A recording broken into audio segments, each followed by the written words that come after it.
Our movement today is a perfect exercise for you to do to start your day. It's actually called a good morning. Today we're going to put a bit of a flare onto it. We're going to go with a wide stance so we can try and get a bit more of a stretch into different parts of the body that we don't necessarily focus on too much.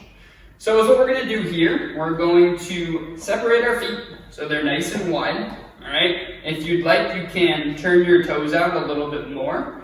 From there, we're going to focus on keeping our core engaged and driving our hips back through a doorway. So I'm just going to think about someone pulling at my belt here, pulling my hips back. All right. When I do this movement, you can have a small bend in your knees. And then again, focusing on pulling those hips back. My back's going to stay nice and flat. My head is neutral. I feel a big stretch down the back side of my legs, working its way to the inner part of my legs. I go ahead and push my hips forward and stand up. So you can either cross your arms out in front as you work the hips back. You're going to feel the weight shift back into your heels, and then you'll push your hips forward to stand tall.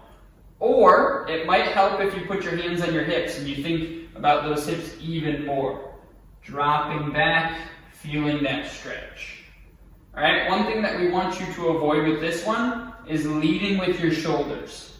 All right, so if you lead with your shoulders and you start to feel a stretch into your lower back, you're not doing it correctly.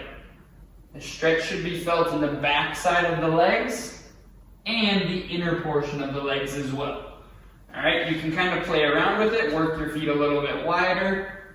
That's going to change where you feel that stretch a little bit. It might work its way down the leg a little bit more. But, like I said, a great exercise to start your day. Give it a shot and let us know how it goes.